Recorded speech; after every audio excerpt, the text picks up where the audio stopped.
What is going on, guys? It is Wrestlelamia here, back with some more news. Join us now as we look at the wildest news stories and rumors you need to know, including the real reason that Jey squashed Austin Theory, Alexa Bliss pulled from Wrestlemania 41 weekend, Jey Uso fires back, a fired WWE star takes legal action, Alberto Del Rio suspended from wrestling after attacking a fan, is John Cena getting the Lifetime Achievement Award, Randy Orton's solid advice, and much more. Be sure to subscribe and hit that notification bell for daily wrestling videos and follow us on Facebook for exclusive lists. Also check out our new videos on Wrestlelamia XL.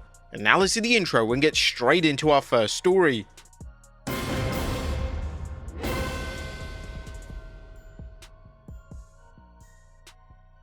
Now our first story looks at the real reason behind Jey squashing Austin Theory. Did John Cena indirectly affect Raw's Jey Uso vs Austin Theory match? Well, that may be the case, as WrestleVotes recently revealed that John Cena's promo for the 17th March Raw went on a lot longer than planned, leading to WWE reshuffling the show. This match was spaced out for 11 minutes last night. I don't know if Cena drawing out the opening of the show affected it. I know it affected other things on the show. Now, I noted in yesterday's news video that Theory fans were irate over the former United States champion losing so quickly, but this does still raise questions, as isn't Raw supposed to be uncapped? Raw went on a lot shorter than usual. In fact, we believe that it was the shortest Raw of 2025 so far. So if that really was the reported issue, why didn't Triple H just extend Raw? Triple H has announced in the past, Raw will no longer stick to a 3-hour runtime. Raw could be as short as 40 minutes or as long as 4 hours since Netflix doesn't have time limits. What do you guys think of this? Next up, dinner with John Cena.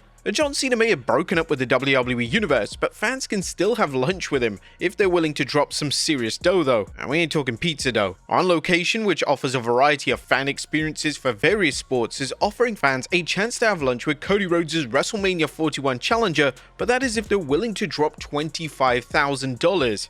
A PW Insider reported on the promotional material about the event, noting it's limited to 20 fans and will take place at a 5-star restaurant. Yeah, 5-star restaurant indeed. If you're dropping 25 bands just to go and have dinner with John Cena, it better be the best restaurant in the world. But is John Cena getting the Lifetime Achievement Award? Now, is John Cena receiving a Lifetime Achievement Award, and will it be presented when he has a $25,000 lunch with fans? Well, Fightful Select reported on the rumors that Cena is receiving a Lifetime Achievement Award during his pricey lunch. We're told that while the ability to purchase a lunch with John Cena as part of On Locations is accurate, there is no Lifetime Achievement Award. Next up, Alexa Bliss pulled from WrestleMania 41 weekend. Where's Alexa Bliss, and does her absence from an upcoming WWE event mean that she won't be competing at WrestleMania 41? Alexa Bliss fans were thrilled when she returned this year, including her dynamic performance at this year's Women's Elimination Chamber. Unfortunately, fans attending the upcoming WWE World Fan Convention won't be able to see Bliss, as the convention's organizers tweeted, "Regrettably, Alexa Bliss is no longer attending. Please send me a DM if you have any questions." Wrestling News weighed in on the situation, saying that Bliss's removal from her scheduled WWE World appearance has sparked confusion among fans about her status for WrestleMania. Bliss has not publicly addressed her removal, and WWE has not provided a clear explanation. Alexa's adoring fans were looking forward to Mania following rumors that this year's show of shows would feature a segment involving Bliss and the Wyatt Six. Hopefully this situation doesn't mean that Bliss is being pulled from WrestleMania itself. Next up, Jey Uso fires back. Jey Uso is responding to critics of his current push, primarily his 2025 Royal Rumble win and his upcoming World Championship win against Gunther. Jey posted a photo on Instagram with the caption, "Crash out Jey? Lord help me." Now, unfortunately, those dislikes on the video of Jey Uso shutting down Gunther after a 1-minute win over Austin Theory has received a staggering 63,000 dislikes and only 14,000 likes. Yesterday, it was only around 22,000. Next up, a fired WWE star takes legal action. Now, Odyssey Jones is taking legal action following his 2024 dismissal from WWE. Post Wrestling's Brandon Thurston is reporting, Omari Palmer, the former WWE wrestler known as Odyssey Jones, filed a defamation lawsuit against his former partner Meleth Nunes, alleging she made false statements that led to his termination from WWE. The lawsuit, filed on January 20th in Orange County, Florida, accuses Nunes of libel and slander, claiming she falsely alleged he physically abused her, leading to his dismissal from WWE. Jones was involved in a high-profile storyline with Kofi Kingston and Xavier Woods last summer that hinted Jones might be joining the New Day teammates. However, Jones disappeared from TV with no explanation given on air.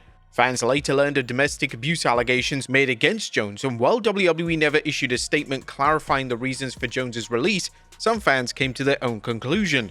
Thurston noted, according to Palmer's complaint, Nunes falsely communicated with WWE's parent company TKO Group Holdings between May and July 2024, accusing him of non-sexual physical assault on multiple occasions.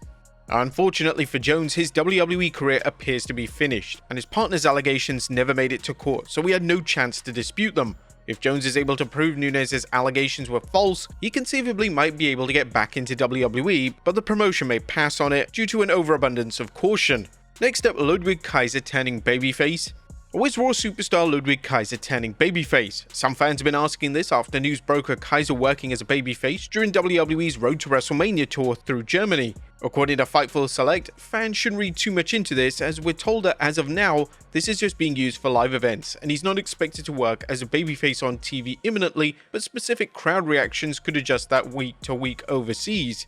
WWE is known for using live events to prepare wrestlers for future feuds and gauge fans' reactions to potential new storylines. Do you think they're considering a face turn for Kaiser, and if so, could it give his career the momentum it needs for him to break out from the mid-card? Next up, a former WWE star forgives WWE. Or is Mark Mera open to working with WWE again? The wrestler, best known for his work in WCW as Johnny B. Bad, spoke with Desert Island Grapped about how he envisions working with WWE. It would be an honor to work with them and have a Legends contract. They have a Be a Star program where they have some of the wrestlers talk at schools. That's what I do. I'm doing 200 plus events a year. How cool would it be to have WWE behind it? While Mera is open to returning, he's unsure whether he's welcome back. There are no problems on my end, but I understand that there may be some hard feelings on their end still.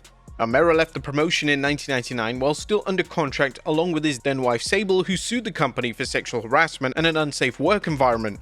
While they mended many fences with former superstars, it remains to be seen what will happen with Mera. Mera works in a special community outreach program where he visits schools, encouraging kids to avoid the many pitfalls around them, build self-confidence, and provide a positive message for their growth. Next up, Alberto Del Rio suspended from wrestling after attacking a fan. Now it seems like there's bad news for former WWE star Alberto Del Rio, as he's been reportedly suspended following an alleged incident at a AAA event. According to ex-user Rob Viper, who covers Lucha Libre and its rich history, the Tijuana Commission suspended Alberto Del Rio for 180 days of 6 months for his role in an incident on Friday in the Auditorio. Viper discussed what may have led to the suspension, saying, "I haven't seen the full match, but in the clip going around, Alberto appears heated at someone in the crowd post-match. He tries to hop the guardrail, but isn't able, so he circles to a place he can get over. He then throws a chair at someone off camera as security intervenes. Another fan seeing this then throws a chair, hitting Alberto in the head, which starts a slight melee with people throwing things. One story going around is an old lady got hit by a flying chair at some point and ended up in hospital." While Del Rio is barred from Tijuana, Viper clarified that the Tijuana Commission only has local jurisdiction, so Alberto can't work in Tijuana until September. A city AAA's affiliate promoters run at least once a month. This would be bigger news if AAA was doing a Triplemania Tijuana this year, because in theory, Alberto will be banned. There's no word on whether any other action will be taken against Del Rio, but we'll continue following this story. Next up, Kurt Angle thanks fans for retiring Perc Angle. Kurt Angle is letting fans know he appreciates the retirement of the ill-will nickname Perc Angle. The WWE Hall of Famer discussed this with the Bro Bible after they asked him what he thought of a fans ditching the derogatory name. "Thank you so much. I was really pleasantly surprised that they responded that way. It makes me now know that I have true fans out there that really enjoyed my career and loved me for what I did.